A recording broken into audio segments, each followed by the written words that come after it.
Welcome to Running Up the Score. I am Alex Kennedy. This is my new show that airs every Tuesday and Friday. We talk all things sports, NBA, NFL. Today I'm joined by one of the best NBA reporters in the business. He works for The Athletic. He is Sam Amick. Sam, how you doing?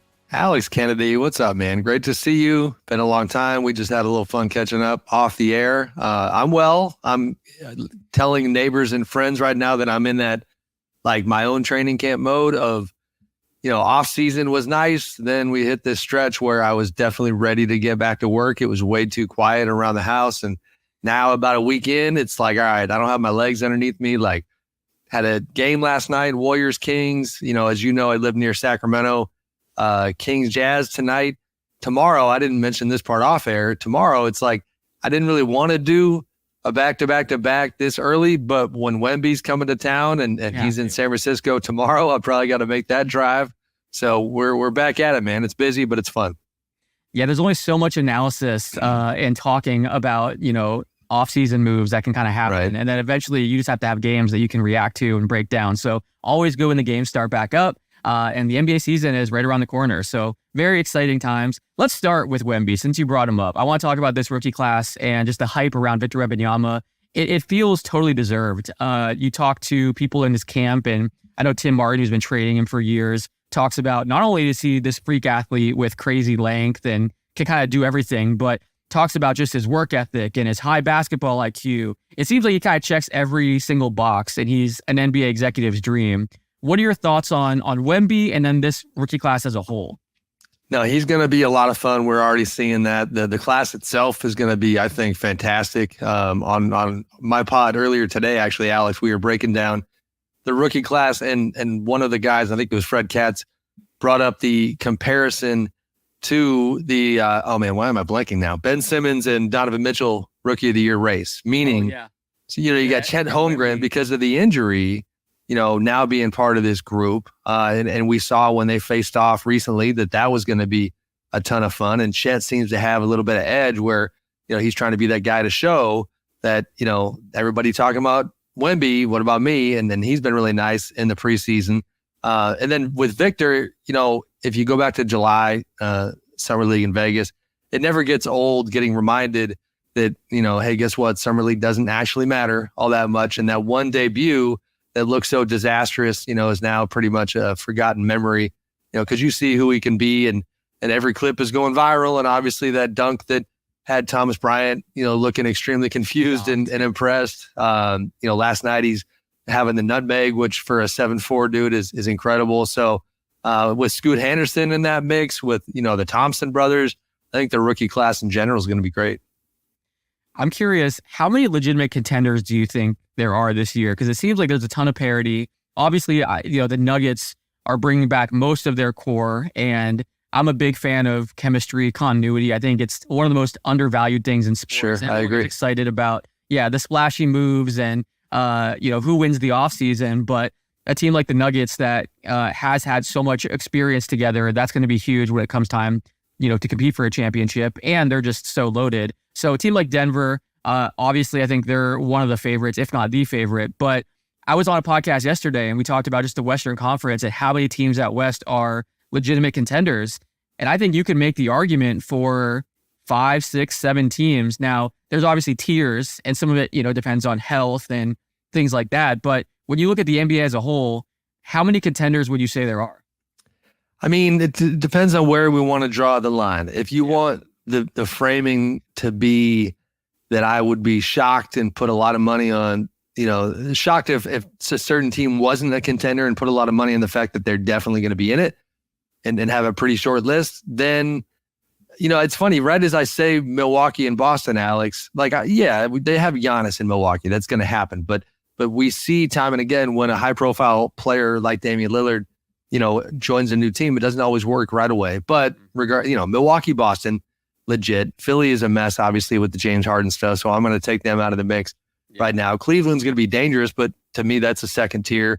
Same thing with New York and Miami, who I'm, of course, overlooking, but they had a tough offseason. So that list, I'm going to say 2 out of the East. I'm going to be in that, one of those guys that says just 2 out of the East. Out of the West, obviously, Denver. From there, it gets dicey. I would almost this is strange considering this time last year how ugly things were for them, but the Lakers feel like a pretty reliable commodity to me. So I think the Lakers are there. I saw the Warriors last night. I'm becoming a bit of a Chris Paul believer within that group. I think they're, it may be one shade below that top tier, but I think they're going to be really good. We can go all the way down the list. I think Memphis we're going to overlook because of the Ja suspension, but I like their offseason a lot. So, but the list you're talking about is probably only, I think 4 deep. Yeah, it's pretty crazy. I agree with you that there's 2 teams out east, and I think in the West, Denver, Phoenix, Memphis, Golden State, those seem like the best bets. Oh, and then the Lakers. And then you look at teams like the Clippers, health-wise, we'll see. If they're able James Harden wise, we'll see. Oh, yeah, exactly. So there's a lot up in the air with them, but they could real quick, not to, pretend I'm the host here and I'm not the guest, but I want to know because Phoenix, I have kind of a personal policy where I've just finally decided I'm not projecting great things for new groups. Now, again, Dame's a little different because I know Giannis in Milwaukee. We can count on that and the rest of that group. But this Durant, Devin Booker, Bradley Beal, now Yusuf Nurkic combo, I love the talent and it could work, but how do you see them?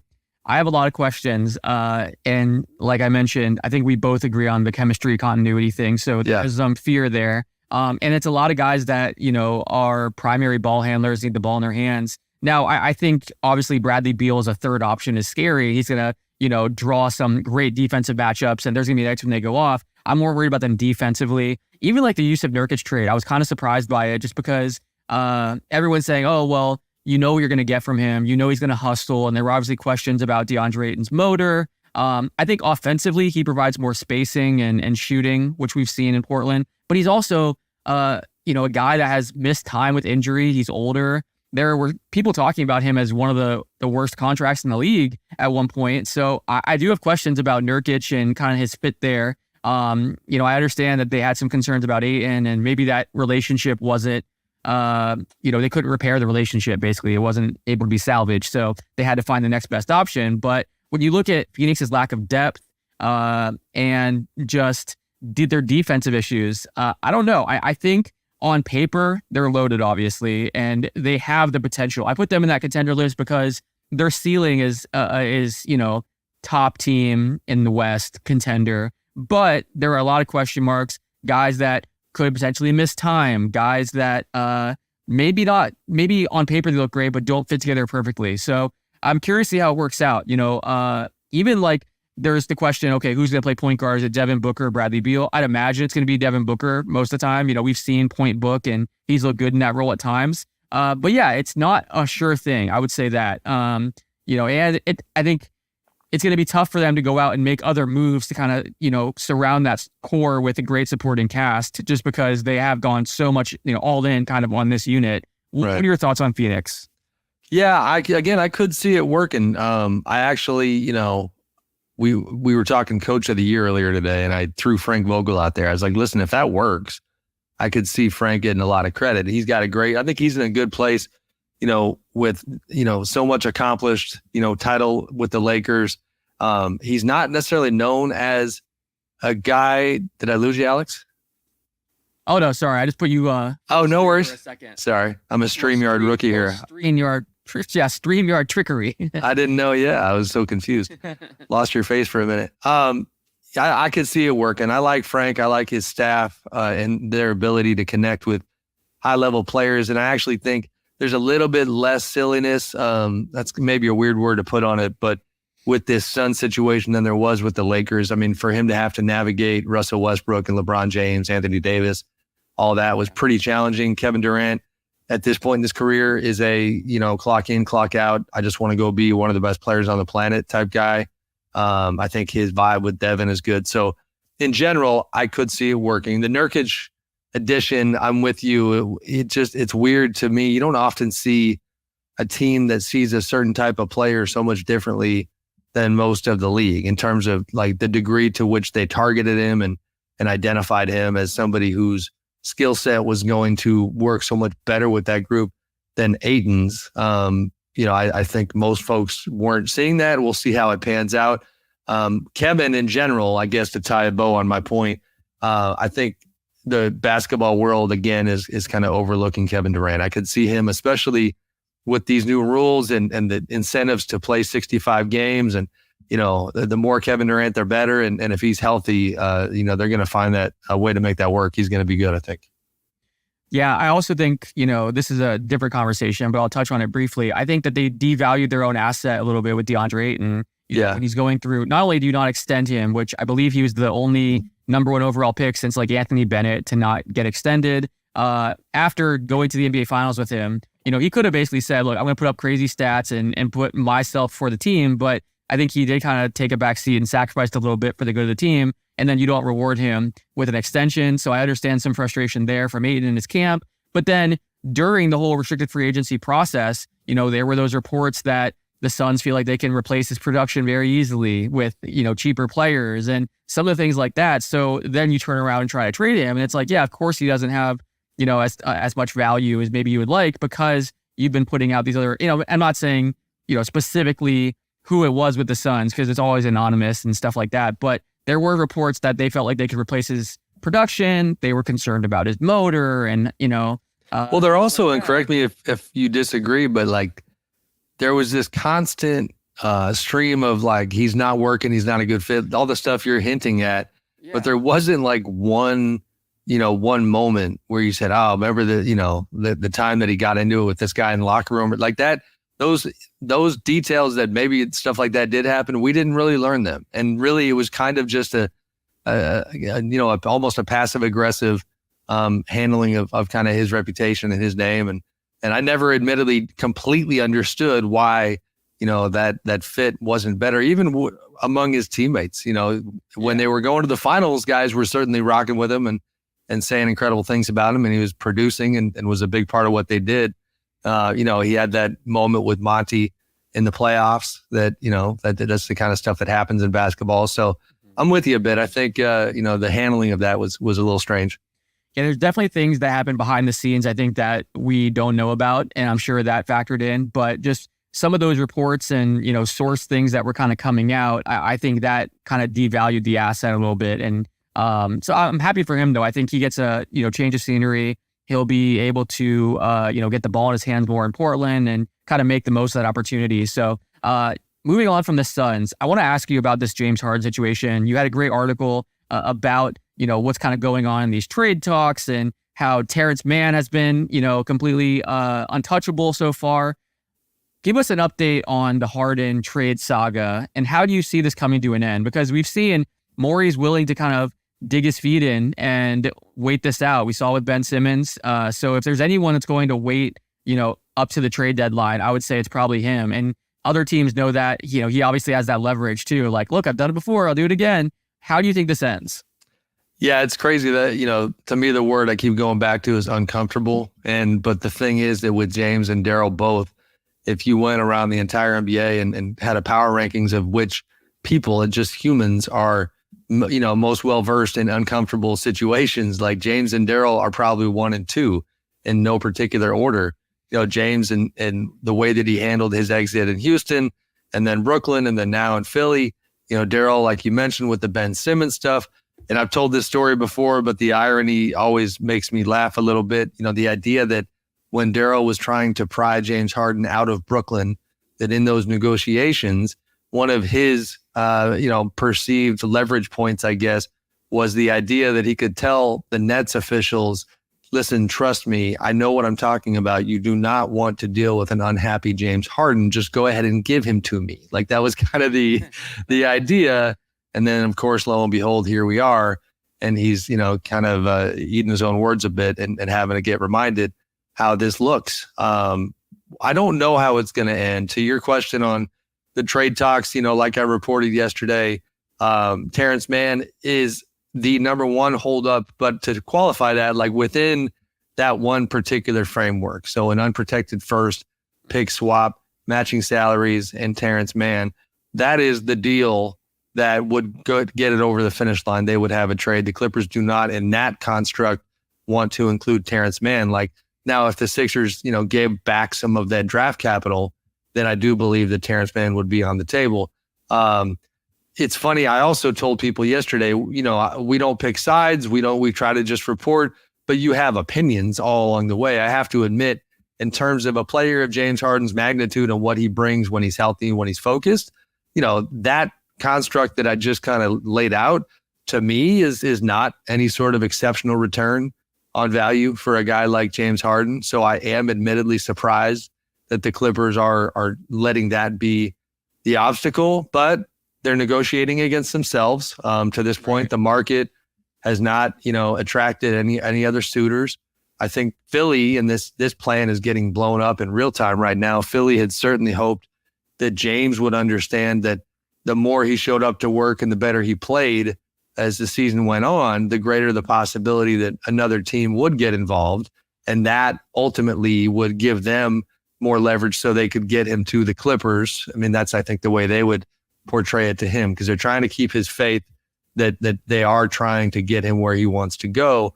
At this point, there's no way of knowing where it goes, because James missed practice again today. Hasn't been around the team since Sunday, I believe it was, reportedly back in Houston, his favorite place. And he's upset. And we did see this coming. He's upset because in his mind, the Clippers improved their offer. And, based on the messaging he was getting from the Sixers, not from Daryl, because of course they're not talking, and I was told that his communication for the most part is going through GM Elton Brand, but that he believed that the time had come for the Sixers to say yes to, some of the discussions and the offers that happened earlier this week. When that didn't happen, then it was phase 2 of his plan, which is I'm going to go ahead and start kind of pulling back from the team. Okay, interesting. Yeah, do you think there's a dark horse team that could emerge? Because to your point, I understand the Clippers basically saying we're not going to bid against ourselves. And I'm sure Morey's hoping that there's another team that kind of emerges and becomes a suitor. Is there any team that kind of fits that description potentially? Or do you think it just comes down to the Clippers and Sixers finding out or figuring out an offer that makes sense for both sides? If between those two options, I would say the latter. The Clippers can be patient. And they're also, just to give context here, and this is just my own interpretation of it, the Clippers, when they did the deal for, Kawhi Leonard and Paul George unofficially together with OKC, and Kawhi's free agency and Paul coming, if you remember, Alex, and this, like when they included Shai Gilgeous-Alexander in that deal, they said at the time, like they knew that he was really good and they were concerned about how good he was going to be and knew that they might regret that. Well, guess what? He's an incredible player who's going to be in the MVP race this year again. Terrence Mann is not that. So this is a bit of a apples and oranges, but I do understand, if you're Steve Ballmer, the general idea that you're kind of done giving up quality young assets as you look at this older core and wonder, are we ever going to actually fulfill the promise that came with having Kawhi and PG together? Steve, I think, is not in the mood to just look at his cupboard and have it be entirely bare, because you have James Harden, who would then be a free agent next summer, and you got to pay him at that point because they would have his bird rights. So that's just a little bit of Clippers context. I would say, as far as other teams, I don't see it. New York is the one everybody, occasionally brings up. But all indications are they do not have any interest. They're not pursuing him. That's a personal tie-in thing where Gerson Rosas, formerly of the Rockets front office, is a big fan of James's. And now with the Knicks, and people almost kind of assumed that in the same vein of Daryl Morey going and getting James, that Gerson would want to do that as well. If anything, I actually think that they are, like everybody kind of knows, laying in the weeds, waiting for the other Sixer star for Joel Embiid to one out of Philly. I think that's, if anybody, that's who they have their eyes on. So we always get surprised. We didn't necessarily see Milwaukee coming in the Damian Lillard situation. Stuff happens, but no, right now it feels very much like a one-horse race. Yeah, to your point about the Clippers, not only would Harden hit free agency next offseason, but Kawhi and PG can both opt out as well. So I get them, wanting to protect some of those younger assets and not going all in on basically a 1-year window, a potential 1-year window in case those guys all leave. Right. You mentioned Embiid. I've had a few different guests on, Michael Scotto from Hoops Hype, Trevor Lane from Lakers Nation and the NBA Front Office Show. And I like to throw this question out there. So anyone that's, a regular viewer has probably heard this question before. But who is the next superstar or superstars that could be on the move? Because everyone was talking about Giannis, and then obviously Milwaukee responds and goes against Dame. For a long time, it was Dame and Bradley Beal that everyone was kind of focused on. Oh, when could they get on? When would they be moved? Obviously, both found new homes this offseason. Is Embiid that guy that the rest of the NBA is kind of looking at as maybe the next guy that, could be plucked away? Or is there another star player out there, James Harden aside, basically, who's the next guy that could be like on trade watch or could be on the move? The timelines are tricky. If you're saying the next one, the other, then we get back to the question of how do you define, is it superstar? Is it star? Yeah. Because two guys who come to mind, they're on the same team, is Zach LaVine and DeMar DeRozan. I think with Chicago, that could be a this year thing. That could be a trade deadline thing, depending on how the first few months of the season go. I think those are guys that a lot of teams have eyes on and are going to monitor those situations. Now, Joel Embiid is a higher tier player than both those guys. So in terms of the timeline, I think Joel's situation would be a next summer thing. And there's so much unknown between now and then, what ultimately happens in the James Harden situation. What do they get back? Once they get that return on that trade, and like I wrote yesterday, they then plan on, that's phase one for them. They then have to take all that stuff and go find a high-end player, to go help them title contend. So if they don't do that, if the season is an unmitigated disaster, where does that put Joel's mindset next summer? I think he is for sure on the top of the list of guys that teams are monitoring, but not as clear as I think. To me, the LaVine and DeRozan thing seems like a matter of time, even though the Bulls have kind of tried to frame it differently. Two guys that Trevor mentioned, not on the same level as maybe Embiid or, to your point, LaVine, were Pascal Siakam and Trae Young. Do you think there's anything there potentially? I don't think those situations are necessarily, it's not like it's inevitable, but I think he was saying teams are probably monitoring those situations to see if maybe those guys could become available. And Siakam's been in trade rumors. I mean, that's not a huge surprise, but right. What are your thoughts on those two? Yeah, Siakam for sure. Pascal, his is funny because he wants, even with all the, uncertainty and people not knowing what Masai Ujiri is going to do with the roster. And they took a lot of criticism the last 6 months for, you have Fred VanVleet coming up. You could have moved him for something. You let him go to Houston, all these different, curious moves or non-moves that have happened in Toronto. Siakam has continued to want to be in Toronto. But it does not appear that is, it's not that there's, any acrimony or animus towards Pascal, but it also doesn't seem, he's definitely somebody you can talk to the Raptors about, and the Raptors folks, or I'm sorry, Siakam's people absolutely have long since been convinced that, that they could pick up, get a phone call at any moment and he would be somewhere else, that they're not committed to him, even though, again, in his mind, in a perfect world, he'd be signing long-term to stay in Toronto. So Siakam is definitely a good name and a guy that is, I think has a pretty robust market out there. With Trae Young, and admittedly, I need to, we're starting the season now. I need to kind of circle back with some people and get more clarity. I haven't connected on the Hawks side for a while, but the way they finished, with Quinn Snyder and some of the progress they made, coaching wise with him and that group, and then the big changes that happened in the front office and some of the recalibrating organization wide that went on, my sense at that time was, what came with it was a recommitment to Trae Young. Now, it doesn't mean that he's not a guy that they'll listen to and about. There have been moments when I think that, their owner, Tony Ressler, looked at it and was kind of reflecting on the Trae Young experience. But right now, that would surprise me a lot. I think that is still in their eyes. He's the best thing going for them. And even if I think there's a ceiling on where you can go with him as your number one guy, I don't see him going anywhere anytime soon. The annual NBA GM survey came out, and Anthony Edwards was predicted as the player who's most likely to break out. I think, again, it goes back to how you define breakout. Obviously, we've seen Edwards play at a super high level. He was great with Team USA at times during the World Cup. Who are some players that you think could break out? I know there's a lot of hype around Austin Reeves right now, and could he take that next step? Edwards, he still has room to improve. He could, elevate his game and become one of the best shooting guards. He already probably is, top 3, top 4, but become even better. Who are some guys that you have as possible breakouts? Well, this one, Alex, and you were nice enough to send the topics over early. Now I'm like that kid in school who didn't do all his homework. So this one I didn't dig in on too much. I'm going to take the easy answer that you already highlighted. I mean, the Anthony Edwards is that guy. Watching what he did in FIBA, not even just production-wise, but decorum and body language and leadership and voice. Steve Kerr, and this stuff, like national team coach Steve Kerr early on in training camp suggests to Anthony that he comes off the bench.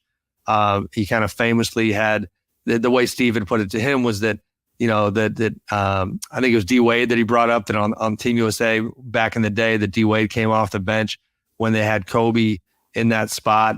And so he was trying to convince Anthony that it might be a good idea to come off the bench. And with no disrespect, Anthony said back, well, okay, but we don't have Kobe on this team. And like that kind of swagger. Yeah, he's right. And then he ends up being the best player on their team. And you always hesitate to ever put any player in the same sentence with Michael Jordan. And I'm not doing that. But man, in terms of just the way he moves and athleticism and some of his game, there are some MJ moments with Anthony when he's out there.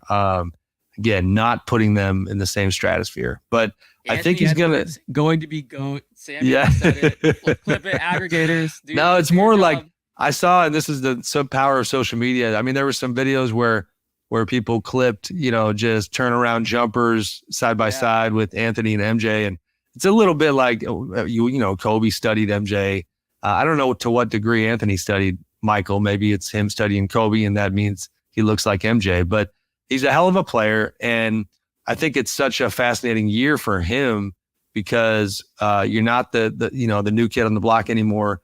They really need things to work with Karl Anthony Towns and Rudy Gobert and that group. And Anthony's going to have to find a way to not let his talent, kind of get snuffed out very often. I think, he's got to be their number one priority. He's the best player on that team. So I'm excited to see what he does this year.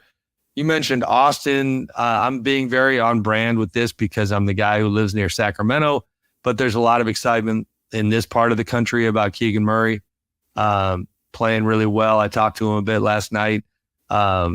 Aggressive offensively, seems to just really, you can tell when guys see themselves and their arc a certain way, and he just seems very comfortable with the idea that he has, planning on being a very good NBA player for a long time. And last season, when he broke the rookie record for threes, the one, I think part of what he did that was so overlooked was, he passes, I think it was Donovan Mitchell's rookie record for threes. And the number doesn't matter. I forget the number, but he shot 41% from three. Like Donovan, I think, was at 34 when he did it. It is high volume. And, then he kept that going in the playoffs. He had some great games, and, internally they're pretty jacked about Keegan. So I think he should have a good year. Real quick, just on the point about MJ and Anthony Edwards, have you seen this picture? Yes. That is so crazy to me. I mean, even down to like the physical appearance. So similar. Right. So yeah, very cool. I love Anthony. Well, but also just to finish that point, it's, this is, all this history. I got a few years on you. So I'm aging myself a bit. Like I have vivid memories of, as a kid, I was a huge Michael guy. I grew up in the Bay near San Francisco, and early on I was a Warriors fan. And then when Michael was as great as he was, I just jumped ship on the Warriors and went to the Bulls. And Michael, if you remember, because you've heard about it, like he was a score first, everybody questioning him as a teammate, questioning him as a leader. And the narrative early on was that it was just a me first selfish talent. That's basically what he was. Yeah. And it wasn't enough of a playmaker. I saw a clip the other day. Why am I blanking on which Bulls coach it was? But one of his coaches talking about how in that NBA, you just can't win with a guard being your best player. That was the time of the big man. But, Ant has a few similar themes around his narrative, his kind of story that he's trying to cut through right now. So, again, curious to see where he takes it. That's a great point. Two more things. You mentioned Sacramento. It feels like people are viewing that last year's success as a fluke.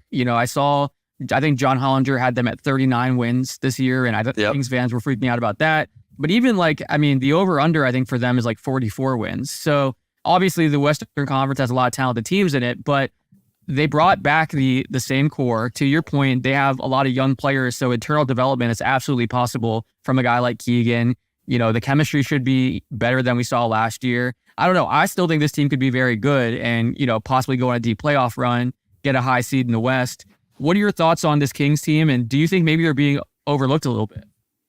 Yeah, I think so. I actually like their offseason a lot, although I will say one of their big moves that they were so excited about, at least early on, is not seemingly happen or being as kind of positive as they were hoping. So Sasha Vezenkov, the EuroLeague MVP, comes over, and that, they had his draft rights. They went over and sent, a pretty large contingent of Kings officials at different times to go get to know Sasha and talk to him and get to know him as a person and eventually convince him to come over. But what's tricky is he shoots the heck out of the ball. He's a fantastic offensive player. But as you know, last season, the Kings' problem was defense. And so Mike Brown right now, it's kind of entertaining to watch. I saw some of this last night in the Warriors-Kings game. He's coaching and going at them in a like mid-regular season type of way. He's going pretty hard and he basically knows that the only way for them to get better is to increase physicality, increase toughness. So Mike is on one right now, for lack of a better way of putting it. And I just don't know where that's going to take them. I'm, again, interested to see, but they locked up Sabonis, which I thought was smart because people sometimes forget in this market, players haven't wanted to be here. The history is terrible. So having a guy like that secured long-term is a really big deal. De'Aaron Fox took such a leap last year. I can go all the way down the line. I think they're going to be good. I think Davion Mitchell is kind of in a sneaky way an important player because he's one of the few guys that really excels defensively, but they have such a good offense that sometimes that end of the floor means that he's going to get played off the floor. So, his offseason work, what does he look like now? I think they're going to be good. To your point, man, I looked at the Vegas Coach of the Year odds, and I get that, there's a lot of good coaches. Mike Brown wasn't even on the top 10 of Coach of the, and so I do think there's a lot of folks who think it was, not totally a fluke. To Hollinger's defense, the one thing that he's hit on, and this will crack you up, he's been getting just absolutely murdered locally. Like I turn on local sports talk and they do not like John Hollinger right now. He's my guy. I love him. His thing is that health-wise, the Kings had a historical level of health last year, and chances are that won't continue. The Kings' counter to that is that Sabonis played through a hand injury that just was sheer toughness. He had a legit, very serious, almost, season-ending injury, decided to play through it. Keegan Murray had the same injury, also played through it. So, you got to give them their flowers for toughness being part of the story last season. And they're talented. It's just the West, you literally have, 7, 8 teams where if I told you that this team ended up third, you would say, yeah, sounds about right. And if I told you that same team was ninth, you'd go, yeah, that doesn't shock me. There's just so much parity. It's going to be wild. I agree. Last question for you. We saw back in 2016, the NBA's new TV deal kind of led to salary cap spike and then crazy contracts being handed out. We'll see if when this next TV deal gets done, if they smooth things out and learn that lesson. But I'm just curious, what are your thoughts on kind of the NBA's next TV deal? I think the fact that you have, Amazon and some of these big streamers that are spending tons of money to acquire sports, Apple, it's interesting. And they're probably going to be even more of a bidding war for the NBA TV rights than we've seen in the past. So it's a huge opportunity for the NBA. But what are your thoughts on kind of the next TV deal and then how that's going to impact, the league, the salary cap? Some of the contracts that we see handed out now, where guys are making $60 million a year, seems crazy for fans that have been following the game for a while. But there could come a time when, with this new TV deal, we see even bigger salaries. What are your thoughts on just kind of what that could do to the league? Yeah, it's crazy how, much the growth. I mean, it's just, the revenue streams are just wide open. If you go back to the rules change this summer, 65 games to qualify for the awards, the player participation policy, all of that stuff, in my opinion, is largely geared towards satisfying TV partners, both present and future, and the general idea that they want star players on the floor. In fact, the NBA held a conference call with a couple of league officials, Joe Dumars, Evan Wash, recently, that I was a part of, and Joe, at one point, to his credit, because I appreciated his candor, he had explained the reasoning behind the player participation policy, kind of the anti-load management rule, and talked about the new studies they had looked at that indicated that load management wasn't as effective as they previously thought. I jumped in. It was like, Joe, elephant in the room, the TV contract component has got to be a big part of this. What, how do you see that? And what is the message from TV partners? And he kind of smiled a little bit. And I was waiting for him to just absolutely BS his way through it. And he didn't. He just said the word yes like 3-4 times. He said, Sam, like, yes. Like, I'm not going to lie to you. Like, that part matters. And so the numbers are going to be bonkers. As you know, the previous contract, 9 years, $24 billion with ESPN and Turner.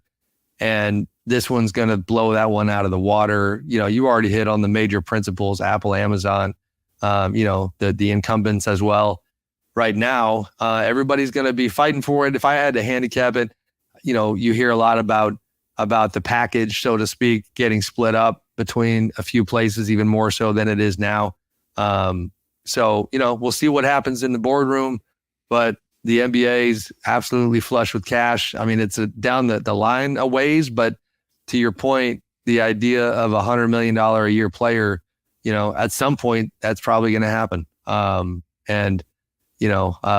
We could have societal conversations about what that means and what, tough to wrap your head around. But, Adam Silver, in terms of his job description and being the guy who stewards this thing is obviously doing something right.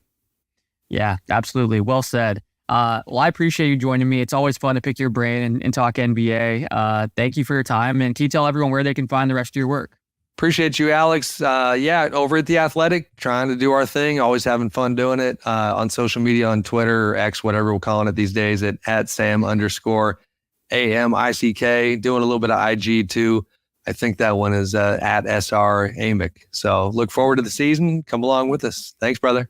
I want to take a moment to thank our sponsor, Prize Picks. If you haven't tried daily fantasy sports on Prize Picks, you are missing out. Here's how it works. You pick 2 to 6 players and whether they'll score more or less points than their Prize Picks projections. If you're right, you win big. You can win 25 times your money on any entry.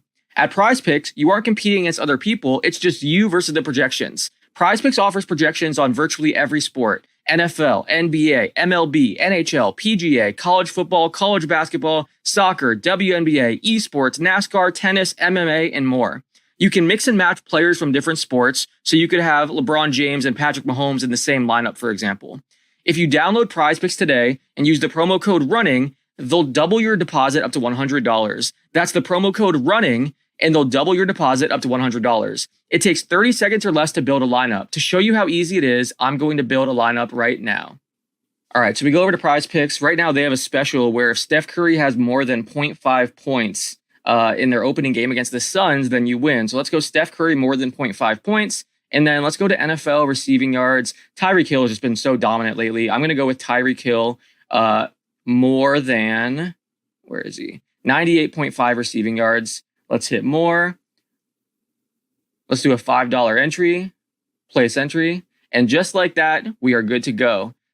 Thanks to Prize Picks for sponsoring this episode. Use the promo code RUNNING so they can double your deposit up to $100. That's the promo code RUNNING. Let's get back to the show. Thanks again to Sam for joining me. Now I'm joined by another fantastic guest. He is a fantasy football expert, does incredible work for SportsLine, CBS Sports Fantasy. My guest is Jacob Gibbs. Jacob, how you doing? I'm great, man. It's such a busy time of year, of course. So right now I'm just kind of tired. I need to, after this, go out and touch grass a little bit, get some sunlight. But yeah, I love every minute of it. Yeah, it's always important. I don't do it enough, as you can tell by my pale skin here, but, always important to touch some grass here and there. I'm excited to pick your brain. You're one of the best analysts in the business. You're one of the most accurate rankers each year. And I love your Twitter account. If anyone's a fantasy football fan, make sure you're following Jacob. Incredible stats, great advice. I want to just kind of ask you a few questions about this season so far. Who have been some of the biggest surprises for you? It feels like there's a lot of guys that kind of popped out of nowhere, took advantage of a big opportunity. Who are some of the guys that surprised you so far this season? Well, it's got to be Puka Nacua, right? We've got to start there for the Rams. Puka Nacua has been so much fun. I don't want to, be like, I knew this was coming because just because I saw what he did in college, but like, he was somebody who a lot of people didn't know about because he couldn't put together a full season. He kept getting hurt. He was in weird offenses. One of his second to last year just played in a BYU offense that just ran Tyler Algier into the dirt and he barely got a play.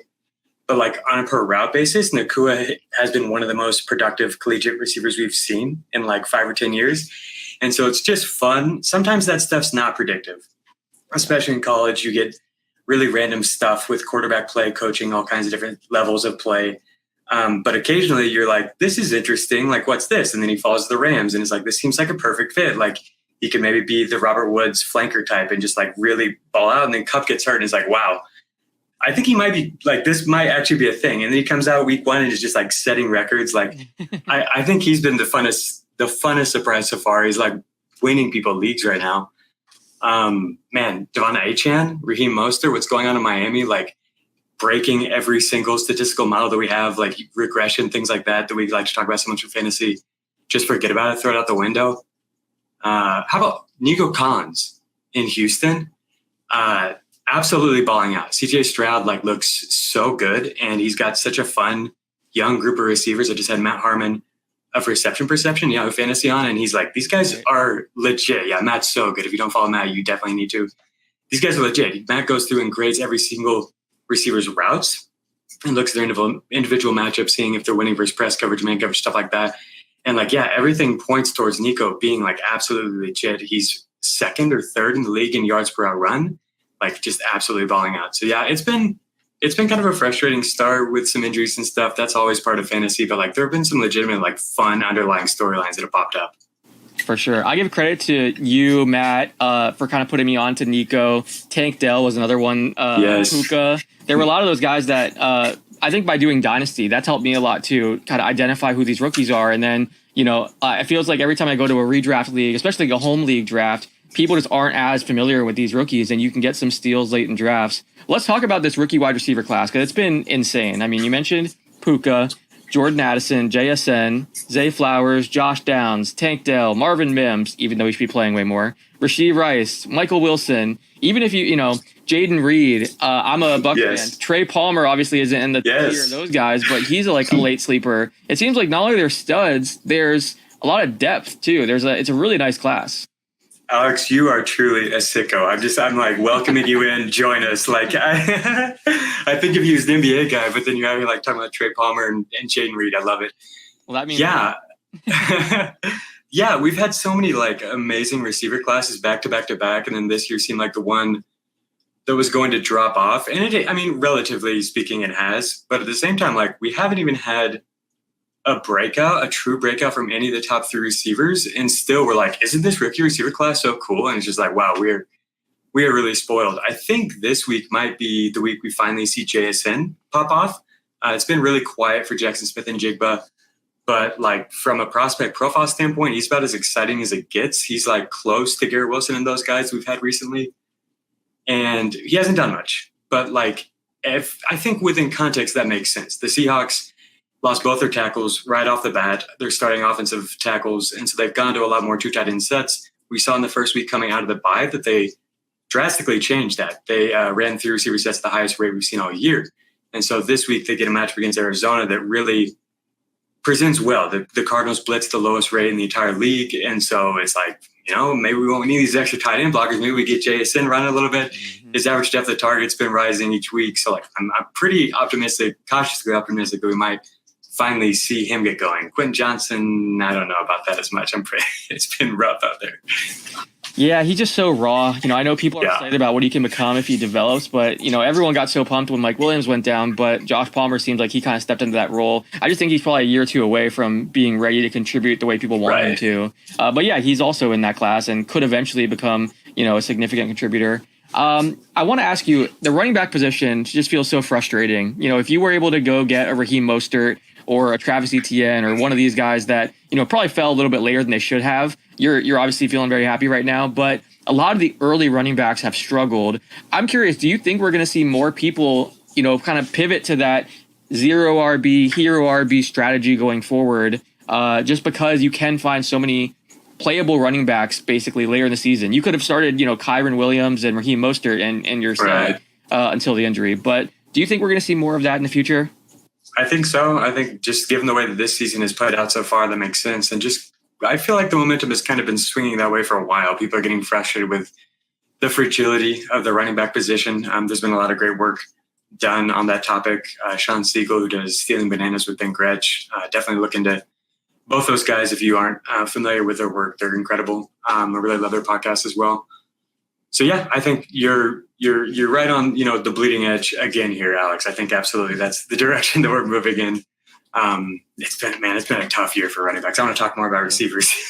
Yeah, it's been brutal. And it's crazy because going into this draft season, I told myself I'm not going to fall for running backs early like I always do. Yeah. I'm going to pivot. I'm going to draft maybe one stud RB early on. And then you just start falling in love with oh, well, this guy could be good. And there is so much scarcity. Maybe I should go early running back, but I think I've learned my lesson. And hopefully next year it's wide receiver heavy very, very early on. But yeah, it's a very frustrating year. Let's talk about one of those frustrating backfields in Indianapolis. Now, I have one team where I have both Jonathan Taylor and Zach Moss. So I was loving Zach Moss early in the year. Obviously now it's kind of a headache. I think this week I had to start both of them because Tony Pollard's on bye. But what do you think of this Indianapolis backfield? I see in ECR, Jonathan Taylor is 25 spots higher than Moss rest of season. So obviously he has the higher ceiling. We know what he can do when he gets the workload. But now, especially with Anthony Richardson out, I could see them just running both guys and giving them both a ton of touches and being a run-heavy team. What are your thoughts on this Colts backfield and kind of what we see going forward? So we saw things swing back towards Taylor a little bit last week. 24 routes run for Zach Moss compared to 22 for Taylor, 43% snap rate for Taylor. In week 5, it was not an even split at all. It was pretty much all Zach Moss. I think we're going to see that continue to move in that direction. This week, if you got to start both of them, that's tough, man, because Cleveland has been ridiculous against the run. Yeah. I got to find, did you see this? I tweeted this out earlier. I just found it. The Browns have allowed 15 rushing yards before contact. 15 on 114 rush attempts for an average of 0.13. They've allowed 15 rushing yards before contact. The next lowest total is 125. Yeah, I might need to reassess that decision there. Maybe starting both of them is not the move. What I will say, I just wrote about this in a game-by-game breakdown, is weirdly, the Browns have the highest missed tackle rate in the NFL. I don't know what's going on there. But yeah, so it's possible. I think these things do kind of correct themselves. They're not going to be this good against the run all year, but man, this defense is so good. Yeah, so I think long-term, it makes sense for the discrepancy between the two players. But I do think Zach Moss has been really good. If you look at avoided tackle rates over the past 2 years, since the start of last year, he's 6th or 7th overall. He's really, I think what we've seen from him is pretty impressive. And he's earned the trust of the team. And it wouldn't surprise me if he's there for 30-40% of the snaps and maybe 20 to 30% of the touches each week, which should still be plenty for JT to be really good in fantasy.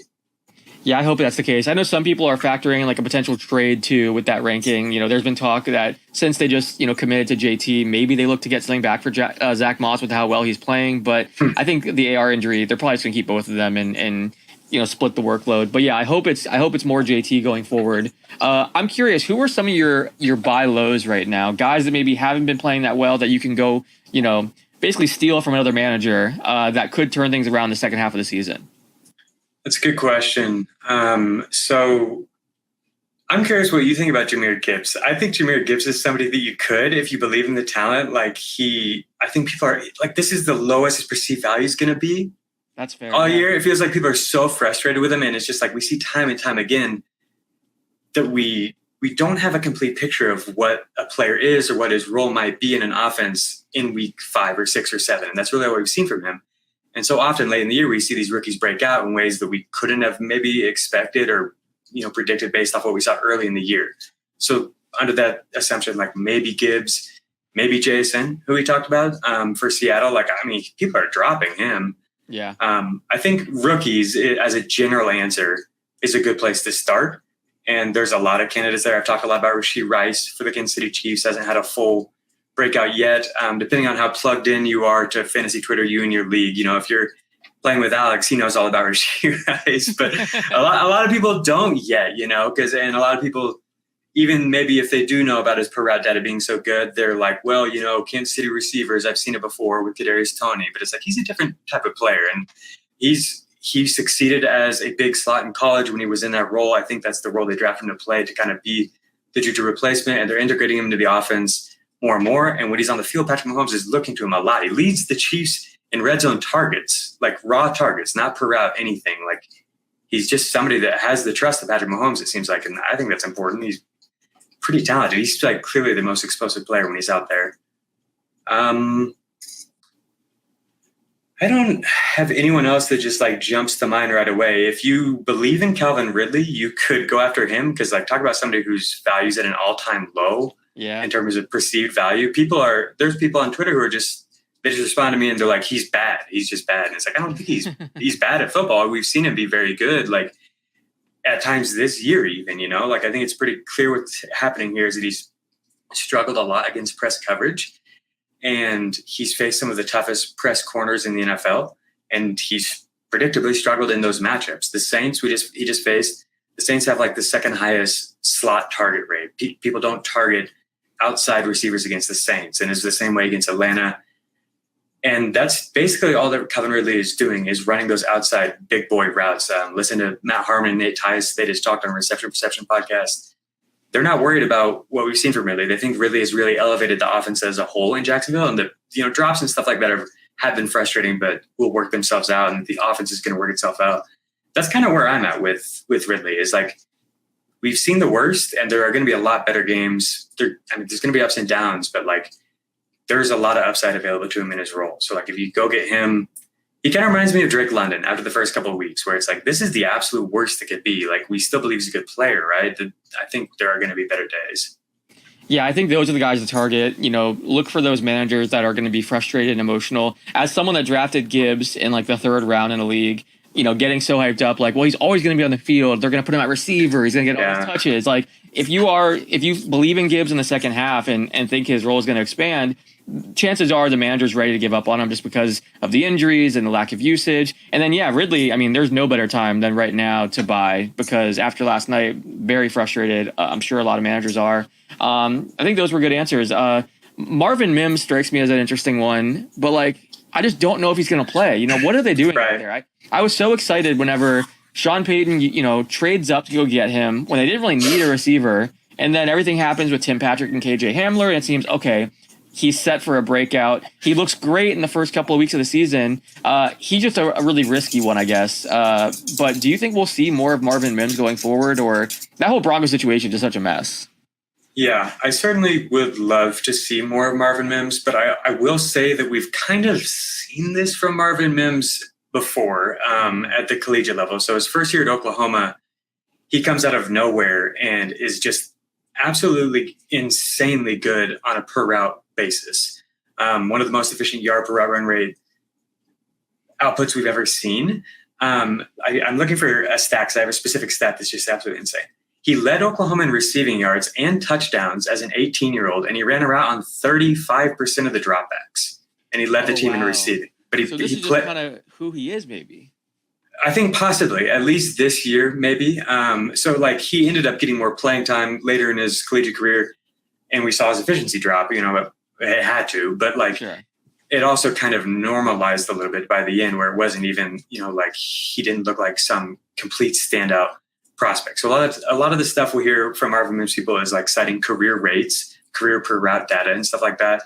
And it's insane, the company that he falls in that specific context. But yeah, you have to just understand that he is, this is what he does. He takes the top off of defenses. And he's really, really good at it. And if he got a full-time role, like maybe he would be some version of this that's even better and would be relevant for fantasy. But at the same time, the offense is not good. And not the guys that are playing right now, maybe he's way better than them, but like they're not producing.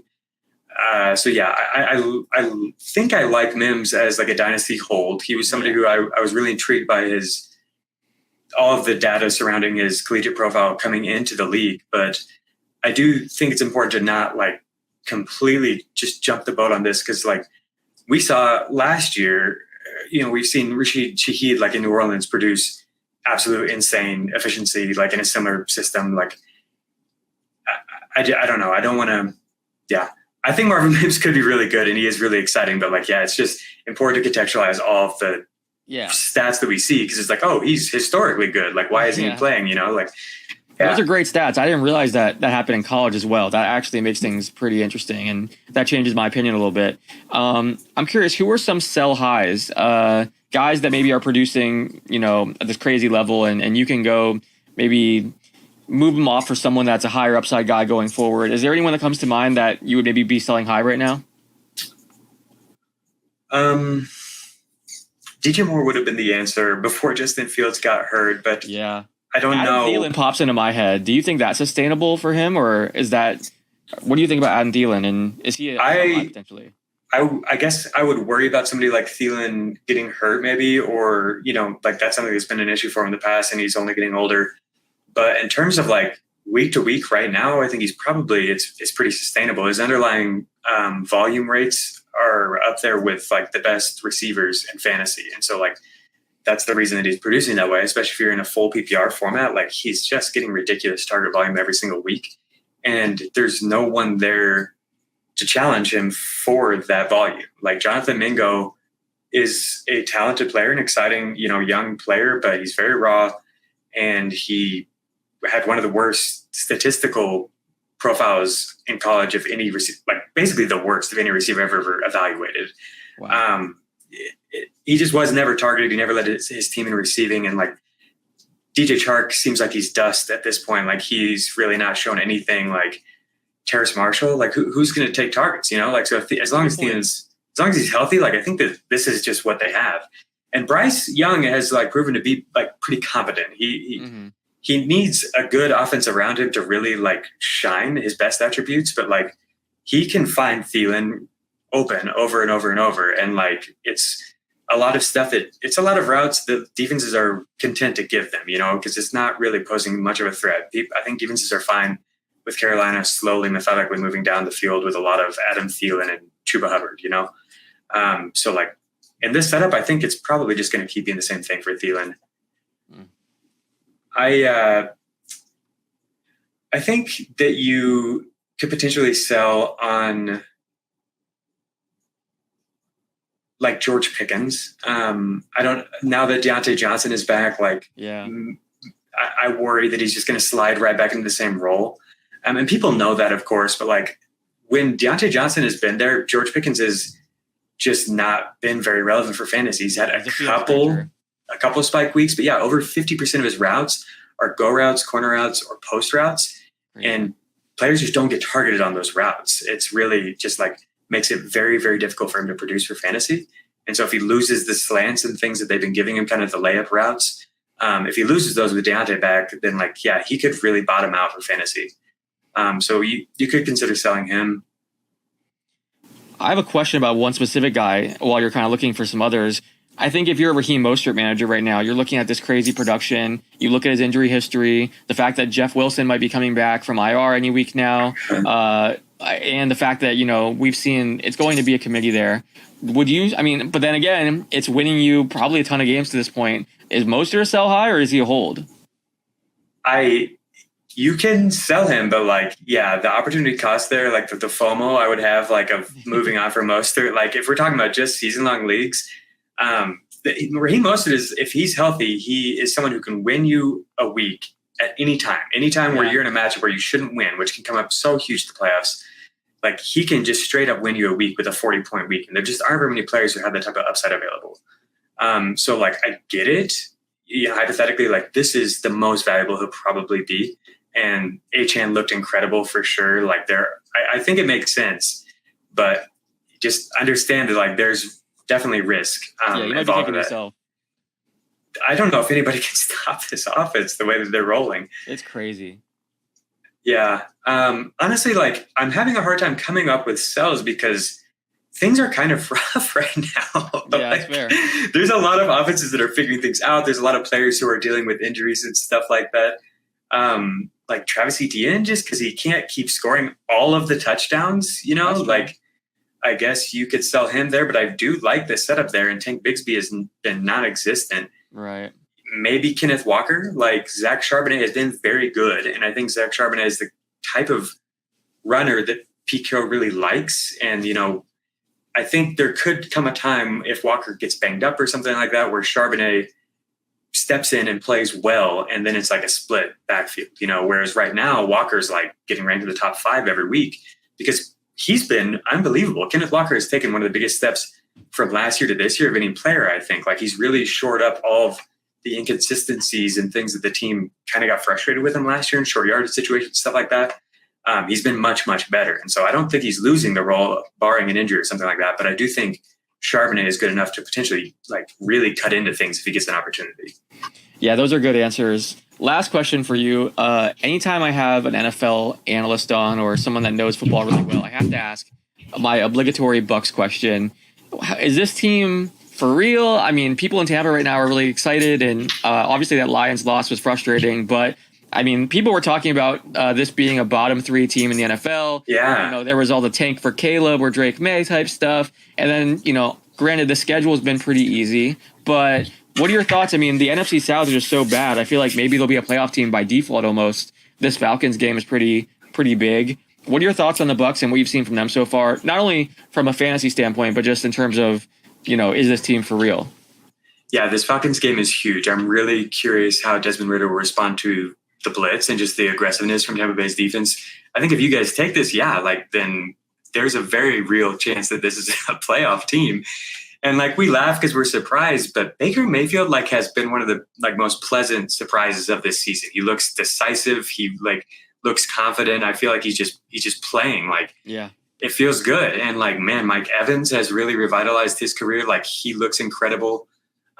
Which, you know, revitalized as if he had a down year. He still had 1,000 years last year, but like he's doing all this stuff that we've seen in the past that's kind of fallen off as he's aged, like just absolutely dominating man coverage, press coverage, stuff like that is really exciting to see from him, like even at this age. Yeah, man, there's no run game and I worry about the offensive line, but like, I think every team in that range in that division, like has question marks. So I feel as good about Tampa Bay as anybody really.